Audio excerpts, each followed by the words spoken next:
applied to various real-world problems. He has given more than 100 plenary lectures and conference tutorials in these areas. He has authored or co-authored over 1,300 plus publications with colleagues from nearly 40 countries. He has more than 37,000 plus Google Scholar citations with an H index of 91.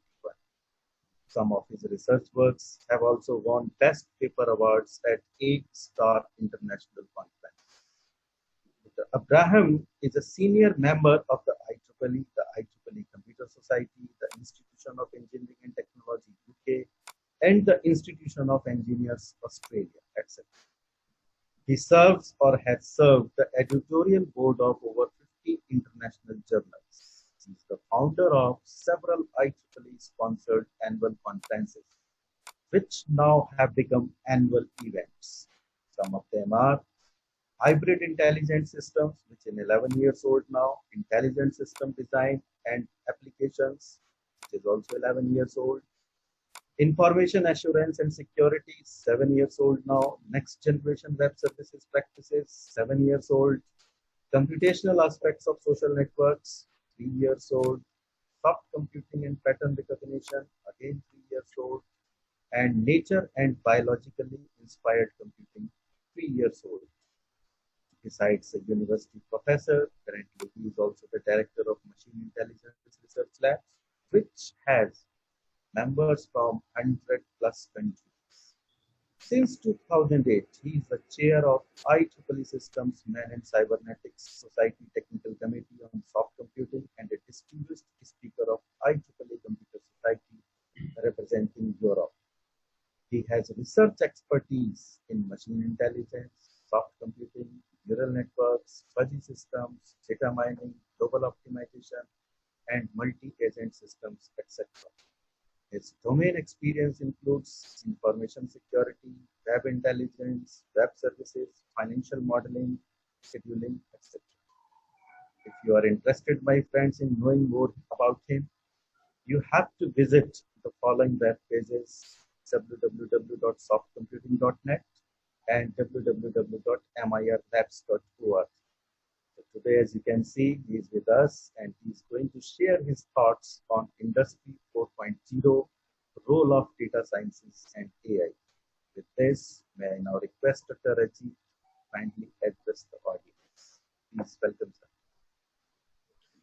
Very good morning to all of you. Am I audible to all? Yes, yes sir. Yes.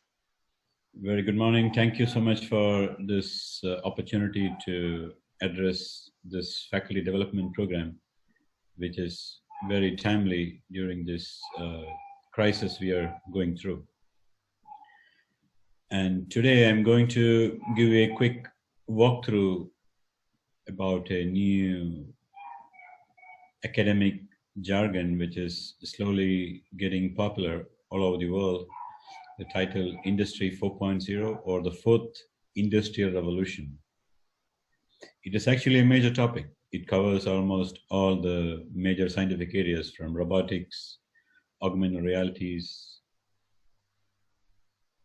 various manufacturing technologies,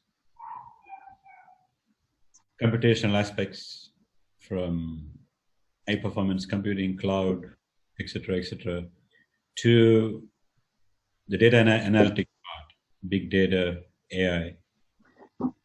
So today I'm going to just focus on a very small part of Industry 4.0, just talking a bit about the role of artificial intelligence and big data analytics, what these things can do in Industry 4.0, the fourth industrial revolution. So all of us are going through one of the most difficult times in our life, I would say.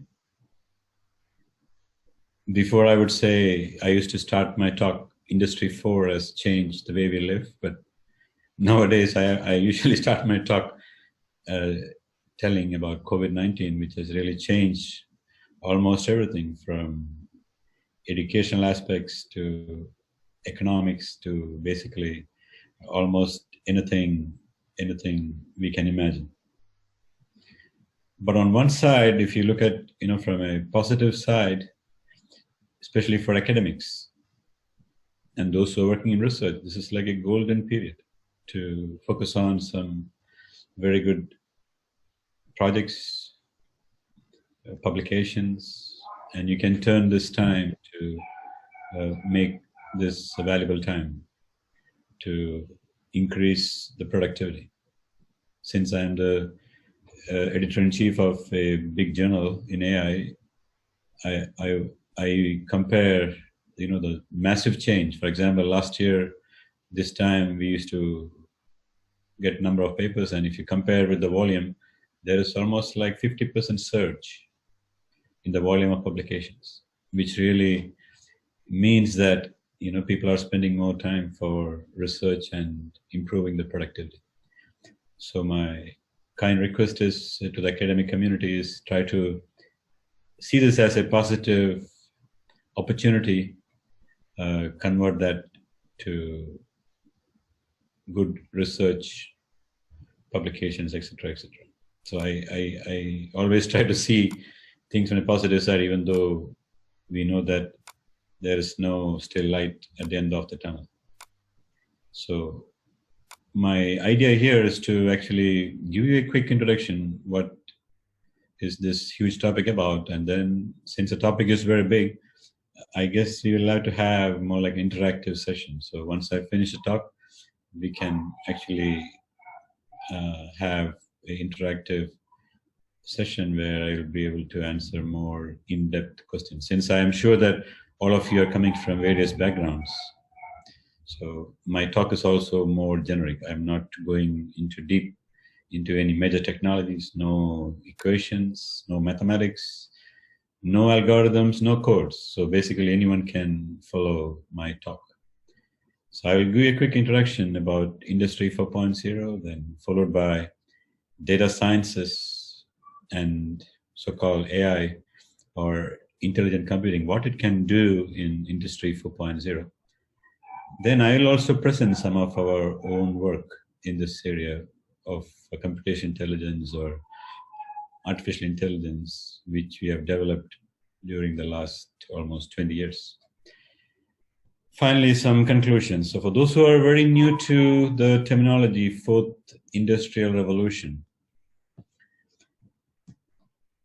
Actually, the first revolution dates back to the 18th century when we tried to use basic mechanical power.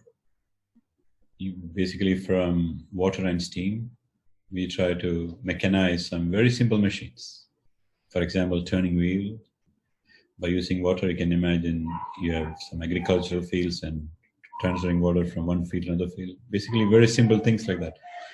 Slowly moving to steam. And in the beginning of 20th century, we have electric power available. So we were able to use massive electric generated power for various automation activities. It is also called as the second industrial revolution. 1970s, early 1970s, we had a lot of progress in some computational aspects, hardware, embedded devices, the birth of artificial intelligence. We were able to make a lot of automated products, slowly taking it to even to manufacturing level, which is called as the third industrial revolution. And the fourth industrial revolution, I would say during the last 10 years, we are seeing a big change in the entire dimension of manufacturing, where we are seeing the integration of so-called Internet of Things, cyber physical systems, artificial intelligence, big data technologies, augmented realities, various manufacturing technologies integrated with modern high-performance computing platforms, cloud, fog. securing this infrastructure, various security platforms. So altogether contributes to this niche area of Industry 4.0 or the fourth industrial revolution. So we are just experiencing the fruit of the so-called fourth industrial revolution, and actually it was during the time the COVID-19 actually changed the many aspects of our life, affecting the economy, various businesses, industries, manufacturing, etc., etc. I'm sure all of you are very familiar with the Internet of Things, where we have a network of various connected devices, sensors, measuring instruments, computational devices. So basically we can use such interconnected sensors for monitoring systems or for overseeing something or making some quick analysis of some situation. So basically the potential of such network devices are massive. So basically we can think about improved performance at a very reduced cost level. We can actually design innovative services. We can actually generate new revenue streams. And these are actually, I would say, at the very basic. And if you can transform this into the economics, the finances, I guess the benefits are really unimaginable. So these type of networks are already been in use for various applications. Basically, almost all defense organizations are using this type of technologies in manufacturing, even in commercial scale, even in, I would say, down to the society, even to street level. You can see these type of applications nowadays, usage of Internet of Things, connected with, sometimes linked with cyber-physical systems, where we have a cyber-physical interaction, where we try to control something over the cyber infrastructure using a control system, or based on some decision sciences, we try to monitor some application or control something, etc., etc. So such environments are these days becoming very, very common. And when you have all this massive amount of data from these various devices, cyber-physical systems, all these manufacturing technologies, we need to really handle with what we call as the real big data. We're talking about petabytes, exabytes of data. And even this platform itself has evolved during the last 15 years, because of the need for various analytics, basically from the business sectors. They want to find intelligence from the data, so they have tried to design various methodologies, and there came a huge area called as big data technology. And nowadays you can see conferences, journals, etc., focusing only on big data. So we have Hadoop, for example, is more like a kitchen to cook big data. So basically it provides a nice platform to understand the basics of big data, MapReduce, various other off-the-shelf platforms. Then you have, again, some open source platforms to have some deep insights of the data. For example, you have SPSS, SAS. These are commercial packages. Then you have MATLAB and various other open source platforms, for example, like R, where you can use them for big data analytics. But the problem many a times is, if you want to have a deep insight, if you want to know what is inside your data, for example, you have 1 million tweets, or you have an election campaign and you have a political organization or a political party trying to make a lot of tweets, and you want to find what this massive volume of tweet is all about, some sort of summarization or sentiment, what this millions of tweets talk about. So then we need some sort of deep insight, or we need to really come up with a more detailed methodologies. You need to probably do some understanding the data itself, from data cleaning, data processing, feature selection. They need to decide various methodologies. For example, if it is text, you need to decide some suitable text mining methodologies. If the data is stream, for example, if it is a stream of videos, then you need to do some analysis based on the data itself.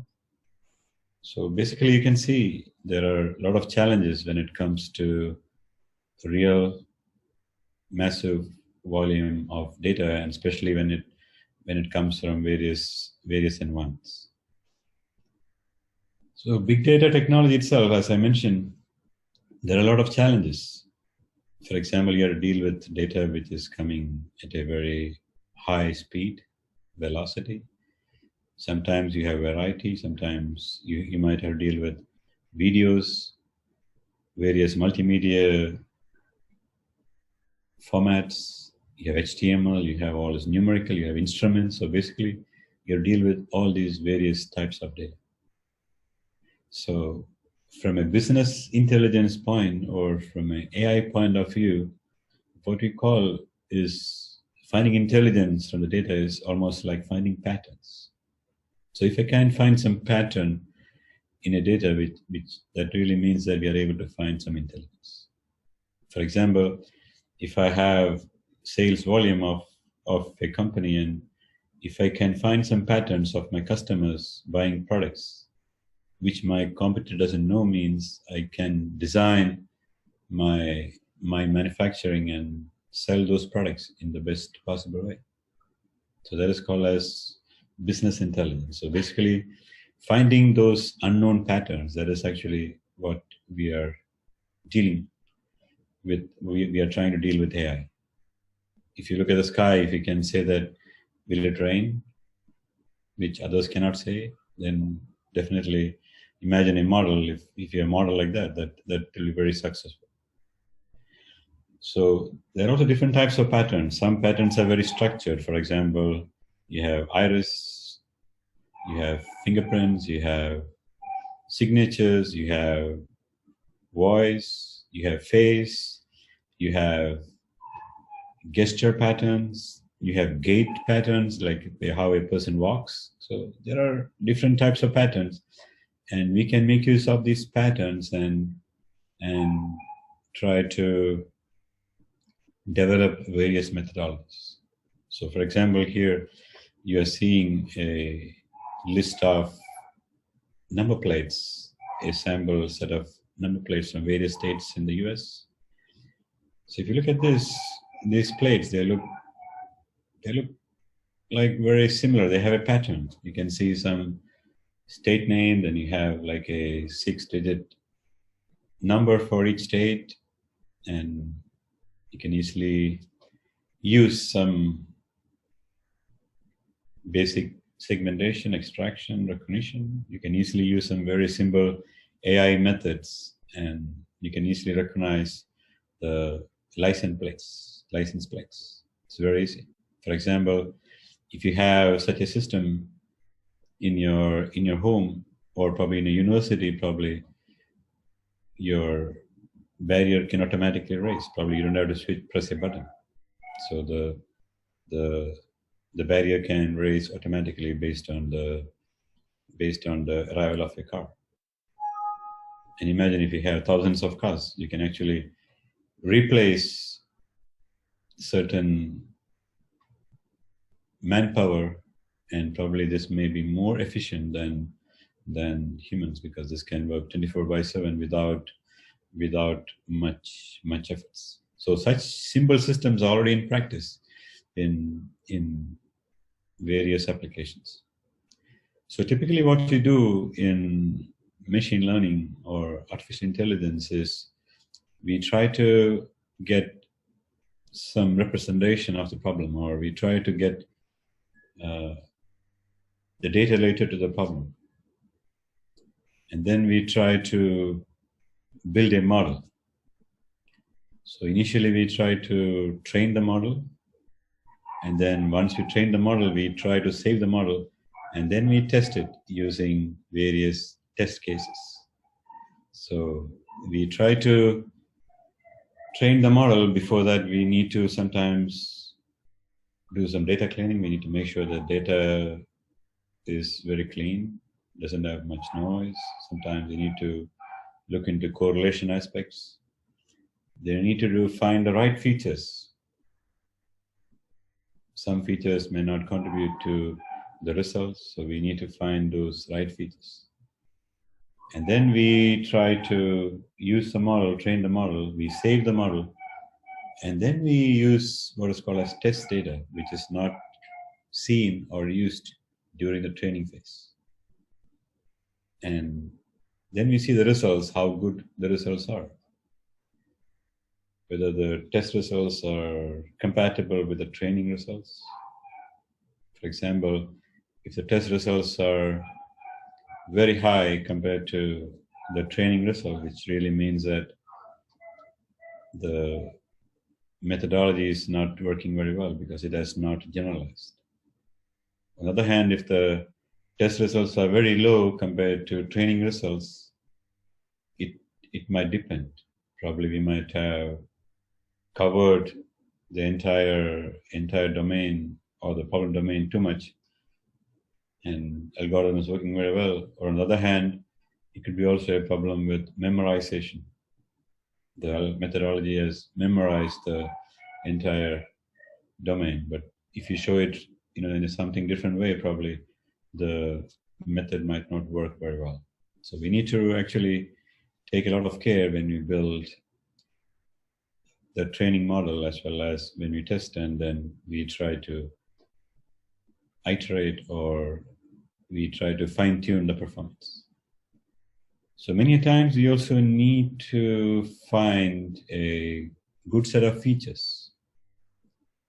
It is important to find which features contribute to the output. Sometimes there could be correlating features, sometimes some features may be totally redundant, not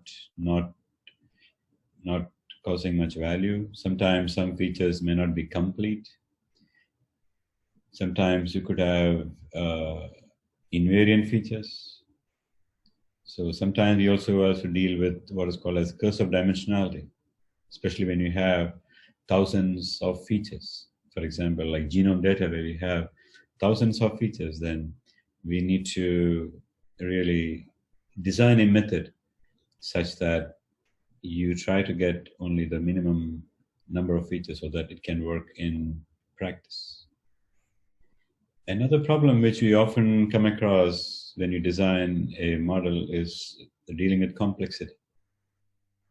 So sometimes you are able to build a model which works very, very easy and it gives very reasonable results. For example, if you want to classify two different types of objects,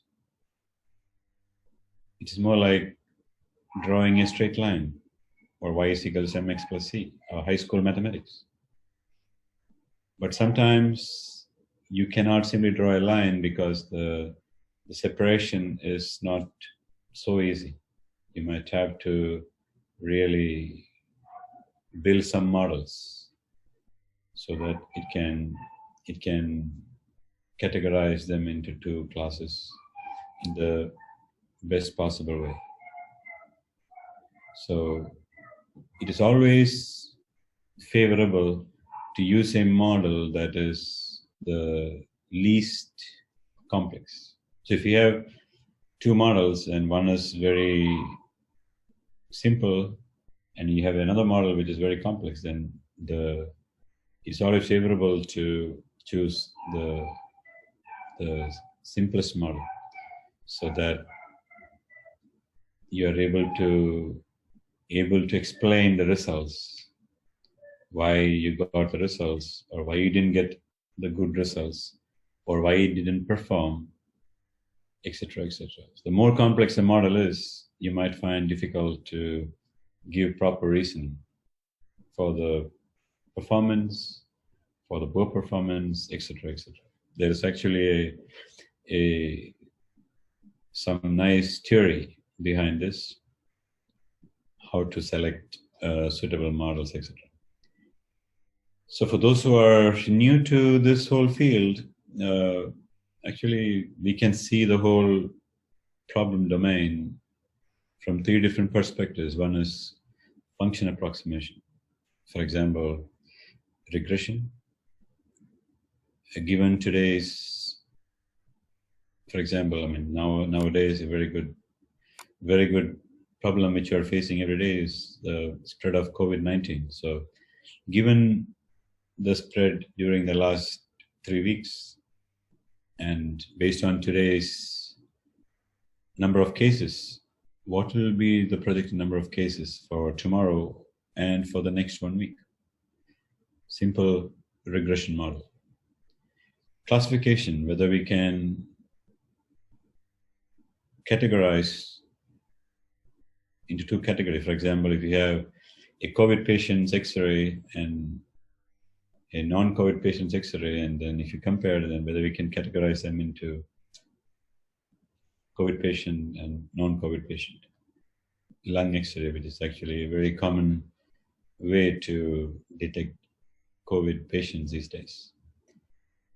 Pattern recognition is another major area in AI where I've already shown you some examples, from number plate recognition to iris to various other patterns, understanding patterns. Clustering is another interesting area where we try to group or categorize similar looking objects. We try to group similar looking objects as close as possible, and those objects that are different as far as possible. It's a very nice methodology, very often using unsupervised learning methodologies, and it is very good for understanding data in a very fast way or at a very basic level. If you want to have a grip of what this data is all about, basically I would say the best way is to do some clustering and see how your data looks like, and then you can build models based on that. Approximate reasoning is another methodology, or very important methodology, where we try to build in approximate reasoning methods. In real world, many a times, if you go for precise, exact solutions, it might not work. And many a times we need to solve a problem, and many a times we can solve those problems with so-called near exact solutions. Of course, we are happy if we have the exact solution, but if it takes 1 hour to compute what is the exact solution, then it might not have any value. So basically, our idea is to design methodologies that can handle imprecision, uncertainty, vagueness, etc., which is very common in our daily life. Another big area is the field of optimization, where we try to find the best solution from a given set of solutions, or in some cases we even don't know what is the exact solution. For example, if our task is to find what is the best shape of a pen, I guess it is very difficult even for us to say what is the best shape of a pen, because we are seeing a pen since when we are small kids, and now we are grown up, and now some of us are very old, and we still believe that this is a pen and the shape is like this. But is this the best shape, or is it, whether this is the optimal shape, whether it is the looks, aesthetics, the cost factor, the life. So a lot of various, I would say, constraints, objectives are involved when you design so-called, if you want to find an optimal solution. And many a time we humans, we don't know what is the best solution for a particular problem. So the idea is to use machines or AI to find the best possible solutions. Of course, if you can find the best or the optimal solution, of course, it is better, but at least if you can get to near optimal solutions, and if you can solve a particular problem, then we are able to achieve something. So that is the basic idea of optimization. So in a nutshell, we can say that the main components are approximate reasoning, which I just illustrated.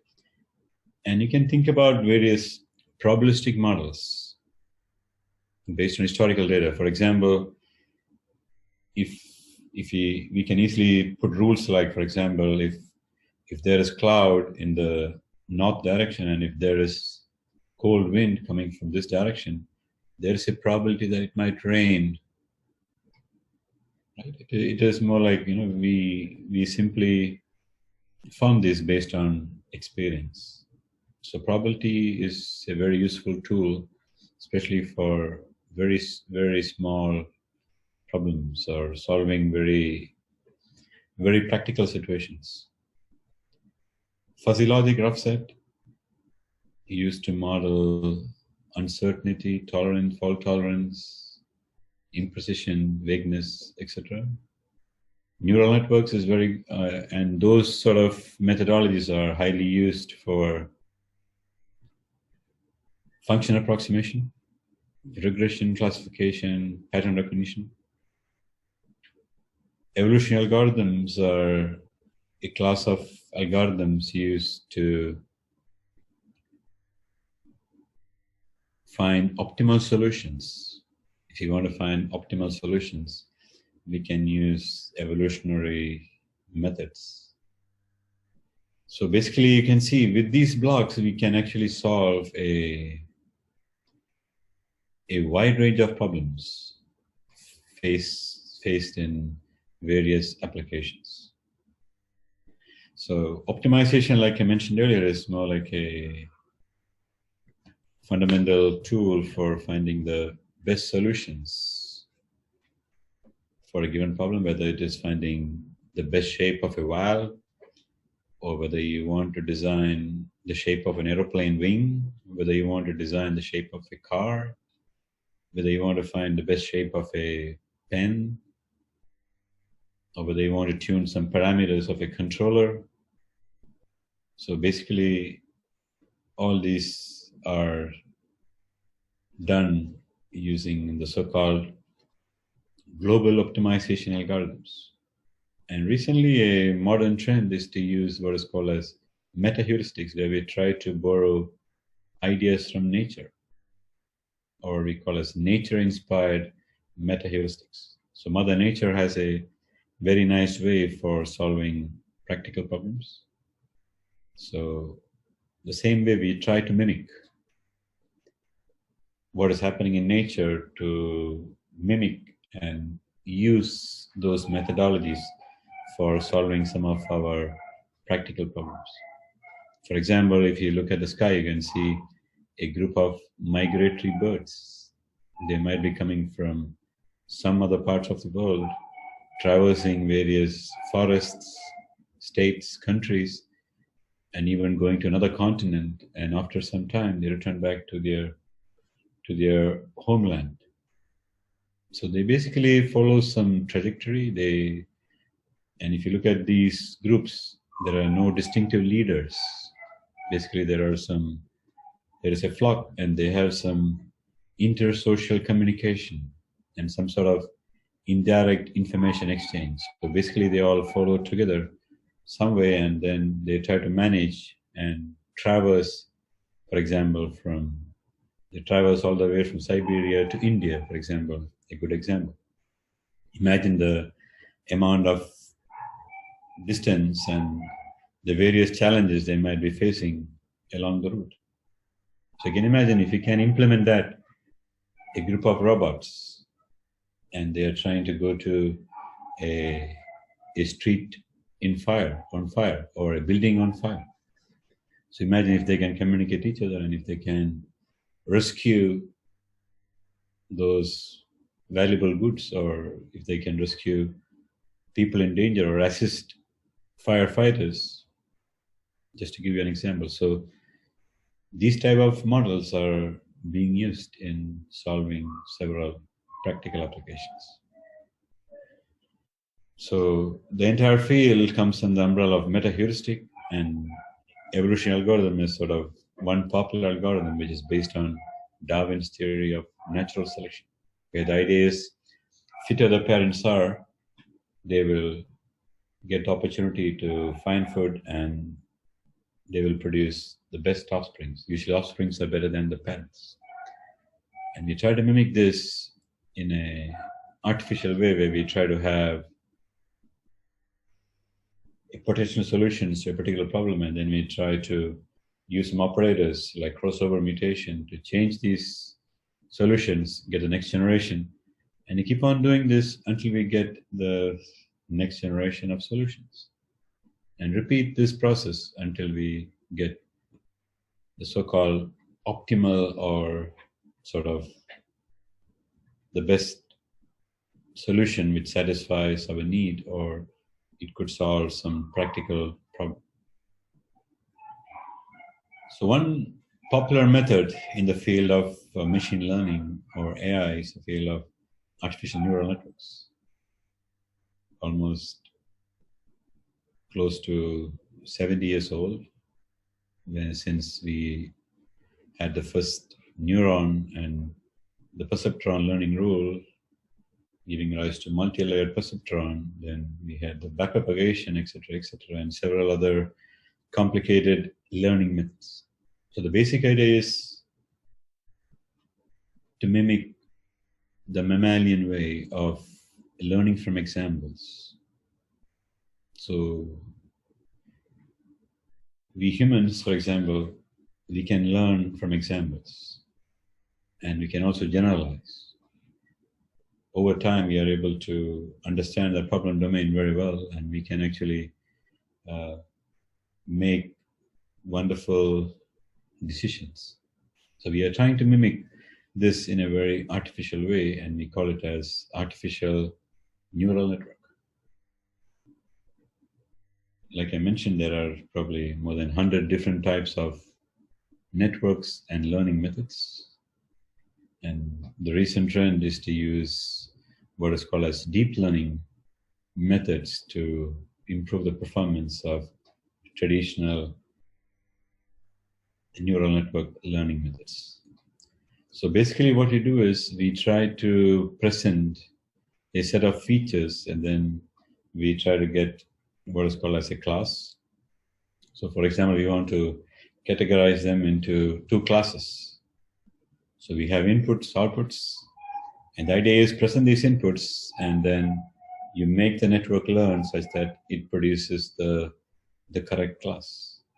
Okay, so for example, in this problem, you are seeing 3 features and 2 classes. So you present the first feature. Once we initialize the network with some random weights, we present the first feature, and then it is propagated in a forward direction because it is a feed-forward network, and you're getting an error at the output, and then depending upon the error, you need to adjust the weights so that you again try to produce the correct or required output. So the basic idea is you force the network to learn the correct weights so that given input, you also get the correct output. So given these features, idea is given the features 1.4, 2.7, 1.9, should get the class value 0. So until we get the class value 0, we try to present these examples such that the network produces the correct output. Similarly, you press another input feature and then you pass the data through the network and then you get an error and then you see you again need to adjust the weights. And you have to keep on doing this probably thousands or even millions of times depending upon the complexity of your problem. So basically, this is how it looks like from a decision boundary perspective. So basically, if you have initial random weights and you have the initial decision boundary, you could see that it is spread between the two classes. And over time, as you adjust the weights, you could see that slowly it is able to draw that beautiful line between the two categories. So this is all about learning or how to approximate the given input output function approximation. So from a decision boundary perspective, if you have very small neurons, for example, here you have like 3 cases where you have 3 hidden neurons, 6 neurons, 20 hidden neurons.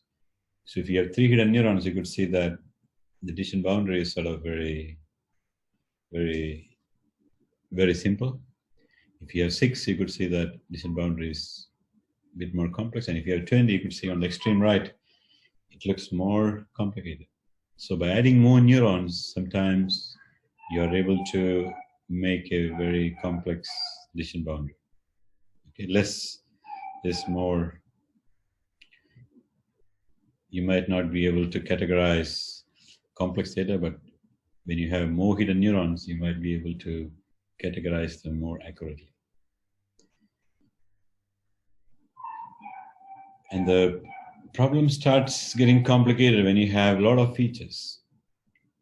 For example, if you want to design a network that could generalize handwritten digits from 0 to 9, and if you look at the various features, if you transform that into a matrix form, and then imagine if you have this matrix in the form of a binary string 0, 1, 0 when you don't have something inside, and 1 when you have something inside. 0, 1 if you just put it in a matrix form, and if you just make it in the form of a neural network learning procedure.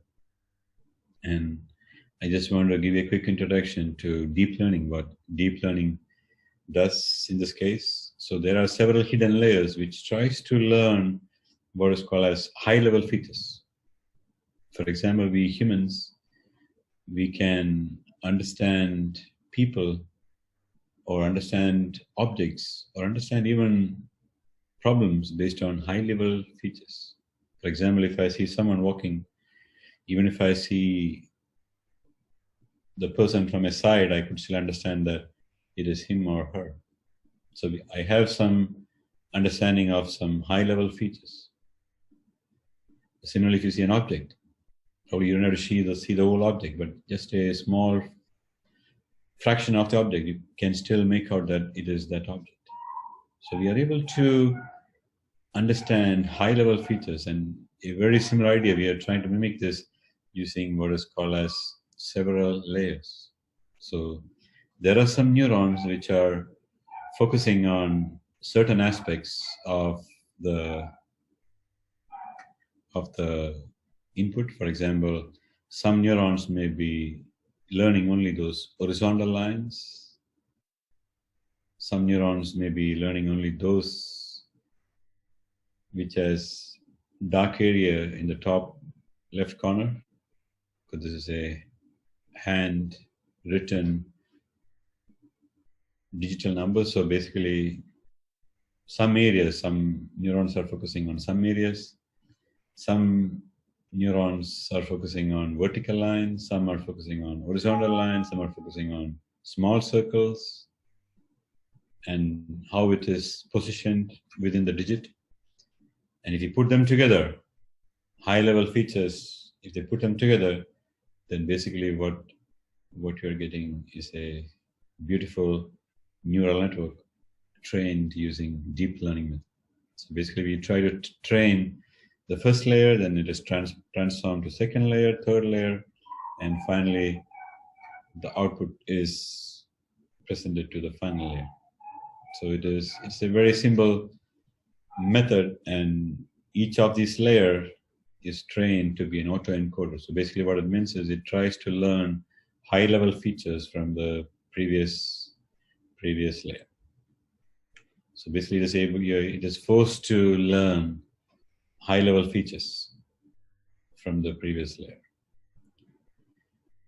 So there are several ways for designing networks. So I was talking about multi-layered perceptron to deep learning, and one very popular area is the field of evolutionary neural networks, where we try to use evolutionary or genetic algorithms for designing neural networks. For example, if you have a network on the left and right, so idea is to have a network which is smaller in size and faster convergence, and also has better generalization. So imagine if you have a network, feed-forward network, like when you see on the right side, feed-forward network. So basically you can map that in the form of a matrix. So where you only have the lower half because there are no upper half, because there is no feed backward connections. And if you put them together in the form of a chromosome, which you see on the bottom part of the slide, if you have a chromosome, and you can use simple genetic operators. For example, like you have crossover, you have two parents, two neural networks, and then you have a totally new neural network, a new baby network. So basically it is different from the parents and supposed to be better than the parents based on Darwin's theory of natural selection. You can actually change the network by using mutation, for example. So mutation is a very, very interesting method where we try to change some parts of the network. For example, when you see on the left side is original network, and just by changing some values, you get a totally new network with a totally different set of weights.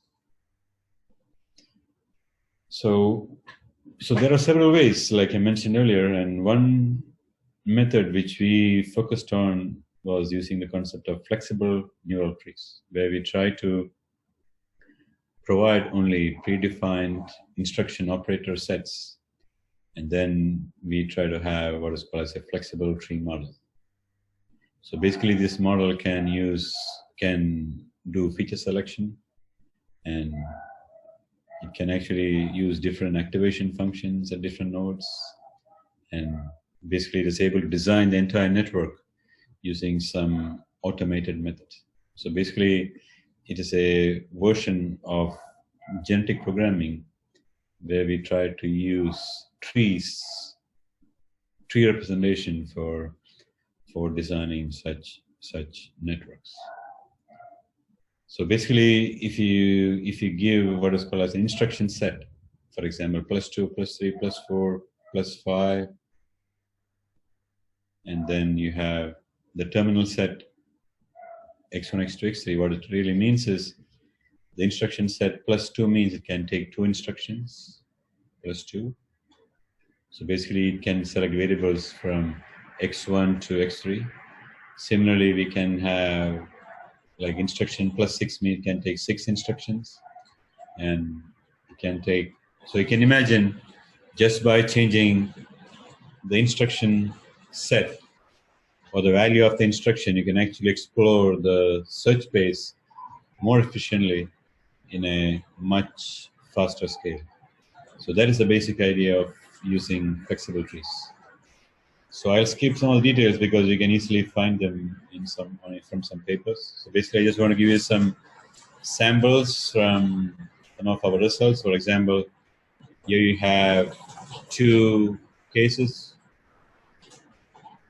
where we have one with a lower number of features. For example, case one is with two inputs. So basically this is for the gas furnace time series. There you have two inputs and one output. So for two input, one output, this is actually the error which you see here, FNT model case one. And we try to inject what is called as time lags. When you try to inject time lags, we are able to minimize the error by almost half. So by injecting 12 time lags to each input, we are able to reduce the number of the error values to almost half. This is for the Mackey class time series. We have 4 inputs, 1 output. Again, if you look at the last 2 rows, case 1 is without time lags, case 2 is with time lags. And with time lags, you could see that the error value has gone down by almost half.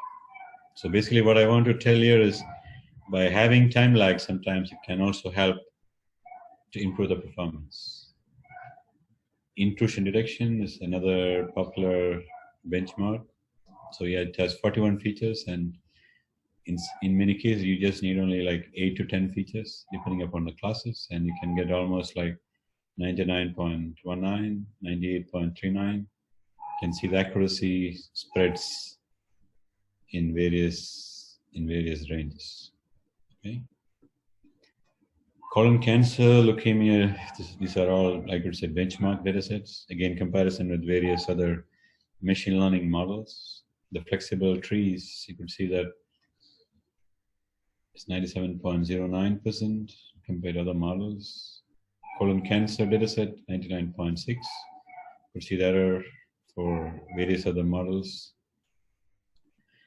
So one issue which we came across when we designed such network is the problem with, or how to decide which network is the best. For example, we have a population of solutions, and we have a network which is small but the error is very high, or we have a network which the error is very low but the complexity is very, very high. So sometimes we need to have a trade-off between complexity and accuracy. And many times we also found that, or people working in this field, they know that if you have a diversity of activation functions, then that also helps to improve the performance. So we try to formulate diversity of activation functions, the complexity and accuracy as different objectives, or what we call as a multi-objective problem, and then we try to project them what we call as a Pareto friend, where we try to make a trade-off, or we try to find what is called as Pareto optimal solutions. So we try to use Pareto optimal designed flexible trees, and we try to use for various problems. These are some classification benchmarks, some benchmark data sets. So you could see that some of them requires only very less features, and the accuracy is sort of very reasonable. This is the wine data set. It has like, I think 30 plus features, and you could see that it needs only 5 features and very compact network. So such a compact network, you can actually model the wine data set. We also use the model for regression. These are some regression benchmarks, 5 benchmarks. You could see the train test models. There are different models. So that was like the one aspect of machine learning, where we try to use functional approximation. I illustrated various models, and the last part, I would say, for the next 5-10 minutes, I'll be able to finish this lecture. So it's on designing expert systems. where we try to use very similar models to design expert systems. I'm sure all of you are very familiar with fuzzy logic. If all of you are not familiar, I'm sure that all of you are users of fuzzy logic. If you have a modern camera or a washing machine, you might be having a fuzzy controller inside. So what you see on the screen on the top right corner is actually a fuzzy rice cooker. So based on the volume of rice you put, regardless of what quality, and you pour some water, and depending upon the water and the rice quality, the machine will automatically decide how much time your machine needs to cook the rice so that it meets your requirement or it meets your standards.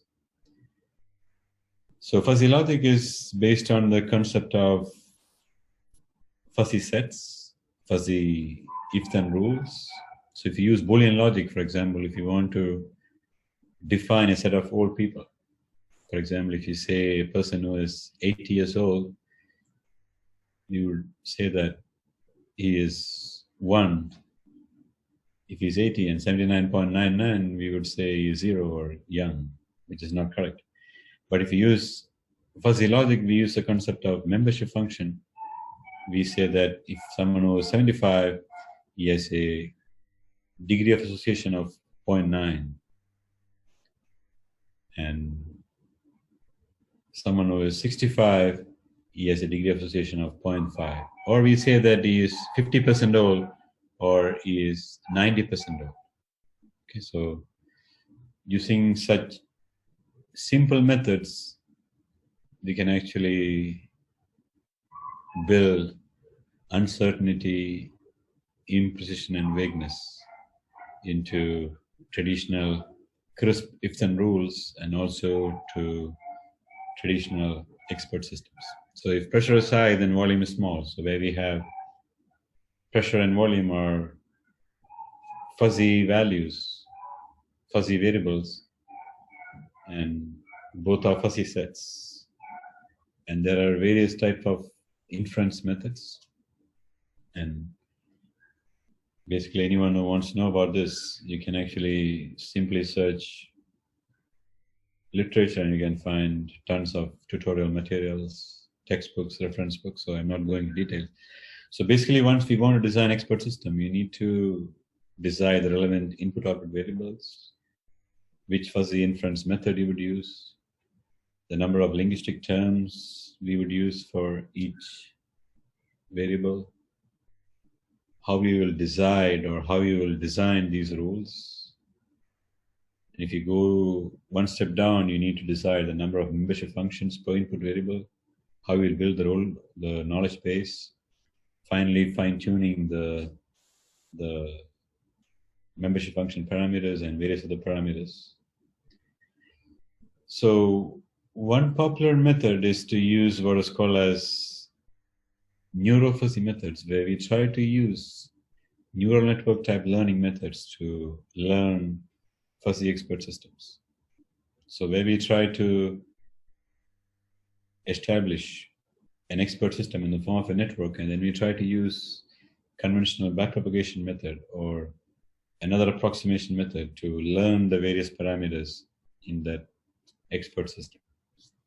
Again, this is a very established research field, I guess almost 30 years old.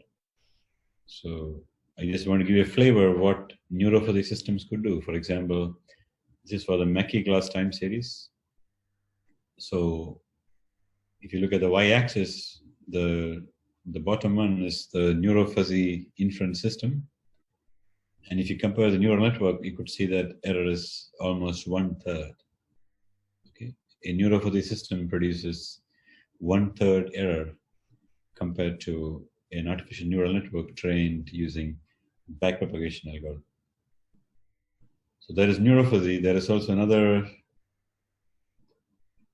design method called evolutionary fuzzy systems, where we try to use evolutionary procedures to learn fuzzy expert systems. One such approach is called Michigan approach, where every chromosome forms a rule. So the entire population becomes the various rules of an expert system. And then you can imagine your operators, various genetic operators, mutation crossover, you're trying to evolve a single rule base.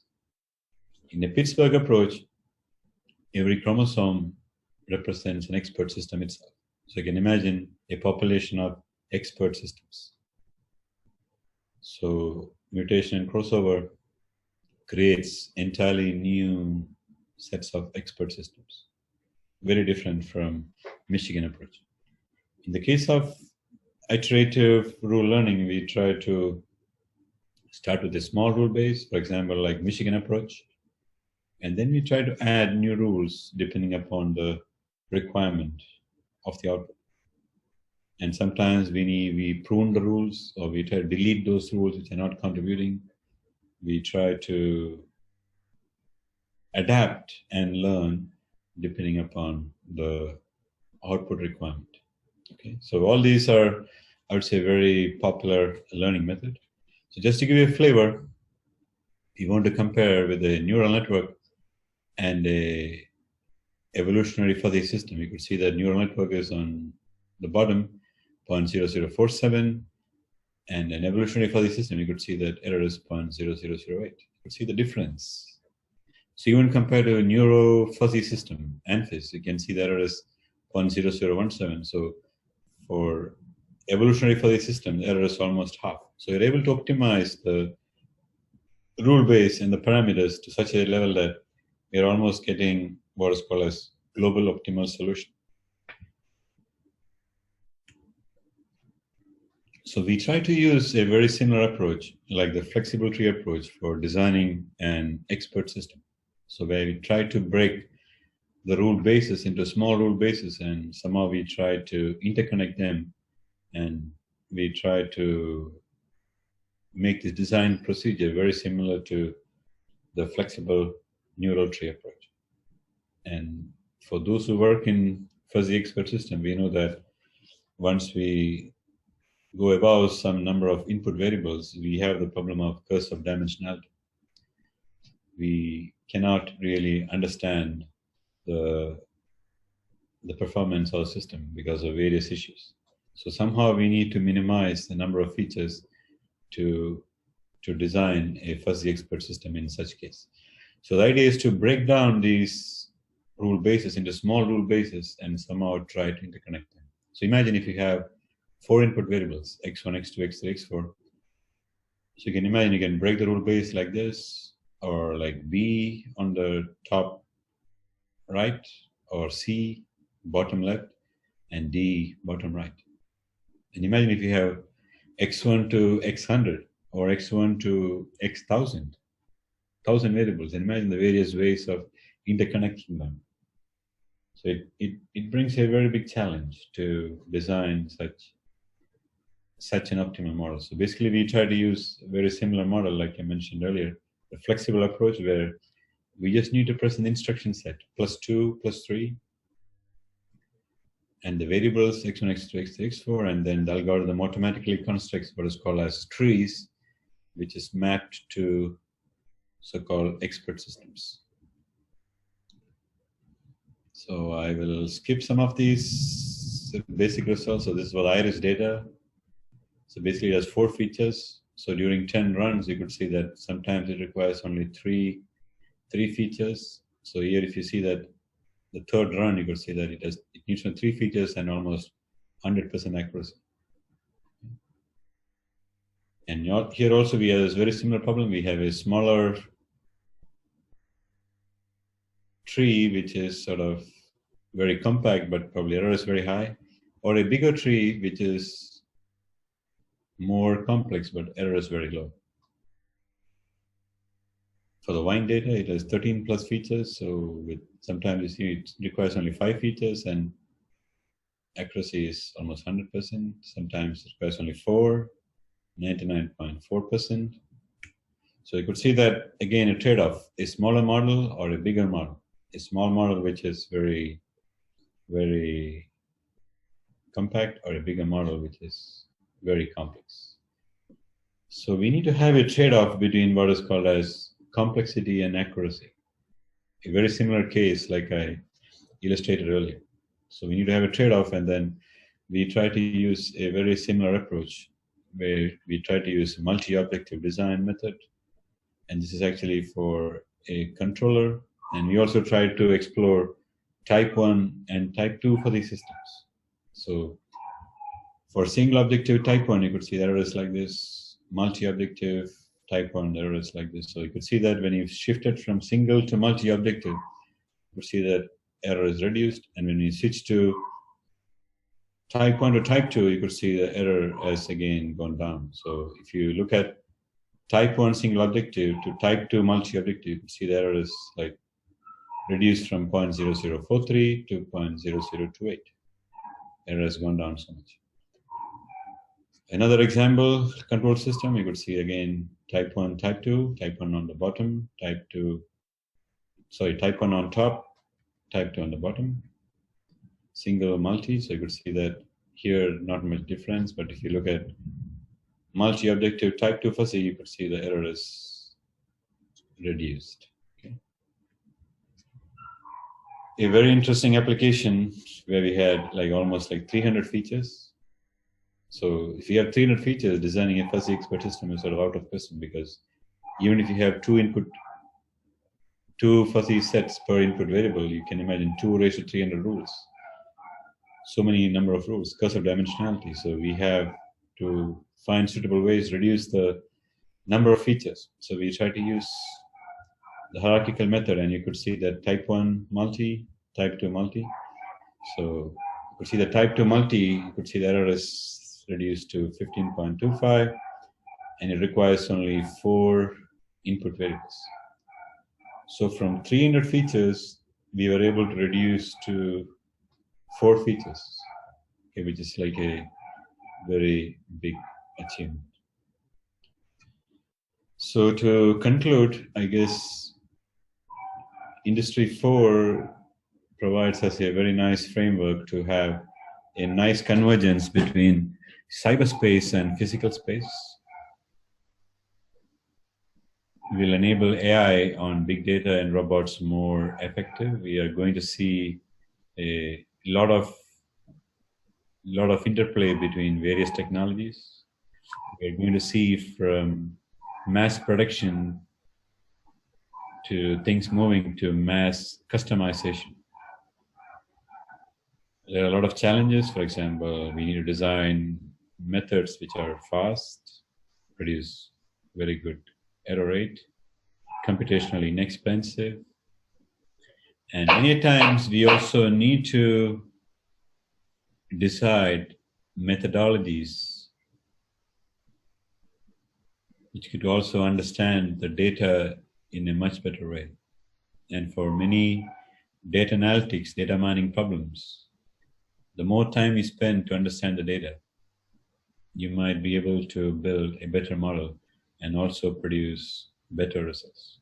Like some of the issues I already mentioned earlier, we need a very good data processing. We need a very good representation of the problem itself.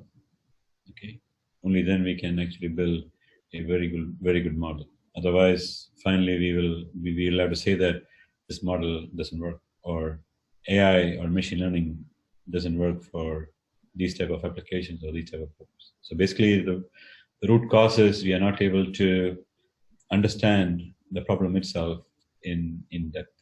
So the more time we spend to understand the problem and to understand the basics of the data, then we will be able to build a better model. So thank you so much for listening to me, and now I am open for questions. Thank you so much, sir. Thank you, first of all, for such a nice presentation. You can see there are a number of messages in the chat section for the appreciation.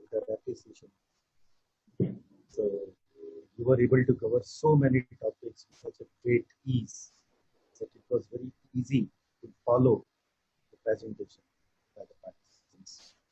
So as you said that you are open for a question answer session now. So what I will do, I will read one by one all the questions in the section. Let's see how many questions we are able to take.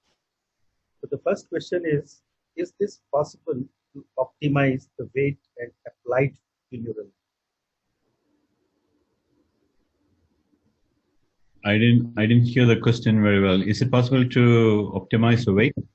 Yeah, is this possible to optimize the weight and apply it to neural network? Sorry, the last part is not clear. It's possible to optimize the weight And we can apply it to neural network. Means the modified weights can be applied to neural network. However, as far as I know, it is possible, but I would like to hear the expert comment. yeah, definitely. So basically, there are so many different methods to find best combinations of weights. So basically, training or learning in a network, basically we are trying to change the weights. We are trying to find the best combination of weights, whether it's backpropagation, whether it's deep learning, whether it is evolutionary network, whether it is flexible trees. Basically, all we are trying to find is finding those magic numbers. So basically, it is a NP complete problem where we are trying to find what is called as near optimal solutions to solve that particular application or the particular problem. So basically, all we are doing is adjusting the weights and try to find the best possible answers. So that's about it. Well, yeah. Another question is how we can optimize the output by integrating fuzzy logic with uncertainty modeling. Well, this again links back to my second part of the lecture where I talked about expert systems. We basically fuzzy expert systems deals with uncertainty. So basically, all your inputs are translated to fuzzy variables. So each variable could take all sorts of uncertainty. For example, if you say if you want to model age is a variable, and like I mentioned, like if you ask someone, how old are you, you will say, I'm not very old, or more young, not old. People use different words, but we can actually translate all this uncertainty and imprecise, vague ideas so that a machine can understand. So fuzzy logic or fuzzy expert system is a very nice framework to model uncertainty and optimization. And once you have this basic rules and variable set, then you can optimize them using various methods. Like again, I mentioned earlier, neuro-fuzzy systems. You can use evolutionary fuzzy systems. You could use flexible trees.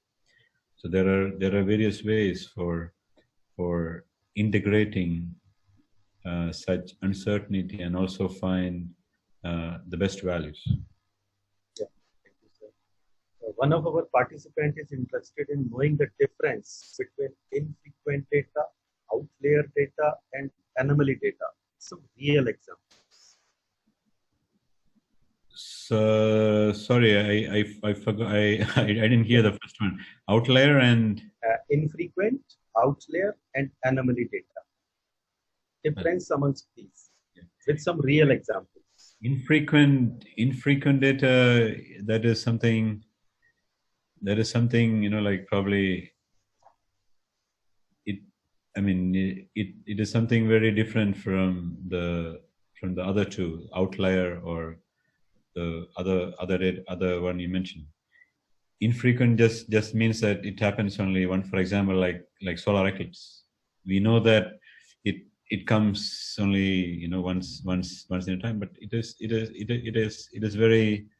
is well defined and well structured, and we know what it is. Outlier is something very different. Outlier is something which is entirely different from what is known. For example, if you find a flower with some very colorful petals, different from other similar flowers, that is more like an outlier. And anomaly and outlier, I would say they are very similar. They could be used many a times interchangeable. It depends upon the context. Anomaly, like the word itself means, it is usually by security experts. So people working in information assurance security, they try to find, like categorize things which doesn't happen very often, like zero-day attacks, which is sort of, uh, totally, which is totally cannot be understandable by using, any the type of features or any machine learning methods. So anomaly is something like that. So basically, there are some similarities at the same time. These are used by different communities. So, for example, someone in the data mining or data science or AI would use outlier instead of anomaly, and someone from security field, they would use anomaly more than outlier. And infrequent is something very, like I mentioned, it is sort of like very structured and well known. So basically, it cannot be considered as an anomaly or an outlier. Another question is from our very sincere participant, Mr. Vivek Tomar. He is interested in knowing, is there any simple method to decide which machine learning model would be good for a particular kind of problem? Well, that's a very very interesting question, but I guess I don't have a good answer for that. Basically, I would say it is very difficult to find a universal problem solver. So we need to understand the problem in depth. We need to understand what the data is all about, and then we need to build a model, and then we need to understand why I need this model. Whether I need a model which should be interpretable. For example, if you have a model that is used for controlling a valve in a nuclear reactor, and you need answers. For example, if the valve is open, given some conditions, there you cannot use a neural network. There you need probably an expert system because you need explanations. Because you need to know why this valve was opened given this condition. So you need an answer for that. So you cannot use a black box. So sometimes you need what is called as interpretable model. Sometimes you don't care for interpretability, but you need accuracy. For example, like prediction of stock markets. Nobody wants to, nobody wants to know what will be the value of stock market, but people only want to know whether it will increase or decrease tomorrow. So based on that, I can invest money. So if you want to use very, very, those sort of models, depending upon the application, then you can make better decisions which model you should pick for a particular application. So again, I would say there is no universal problem solver. So I have introduced few different models using different methods. And I myself, I would say that all these models you can use for solving all the problems. Sometimes you might have to use an entirely different model depending upon the problem or the application. Hope that answers the question of Mr. Vivek. Now, we have another question from Mr. Ankur Chaurasia. He is interested in knowing how to optimize the output by integrating fuzzy logic. I think this is a repeated question. Yeah, I have already taken this question. We have already answered this question, sir. How to optimize the output by integrating fuzzy logic uncertainty model. Yeah, I guess, yeah, we already answered that. I guess that was the second. Yeah. So another question is, sir, what are the research trends in medical machine learning? Well, I guess it's a massive domain. Actually, it's a massive domain, and understanding medical data sets also offers a lot of challenges. For example, privacy, security, a lot of allied issues. We can use most of the traditional machine learning models for understanding very simple medical problems. For example, like understanding a mammogram or understanding a CT scan or categorizing X-rays, for example, like I mentioned earlier, a COVID patient or a non-COVID patient, chest X-rays, or whether we can predict epidemics, pandemics, etc. Like you have seen different models being used. So actually, I would say there are a lot of opportunities for machine learning in medical domain. At the same time, we also need to take care of issues related to privacy, security, and various ethical issues. So we might have to use uh, machine learning models that are also able to understand these domains. For example, there is a very interesting area within data mining, which is called as privacy preserved data mining. So where we won't be able to understand which patient's data is this, or this X-ray belongs to which person, etc. So basically, it is anonymized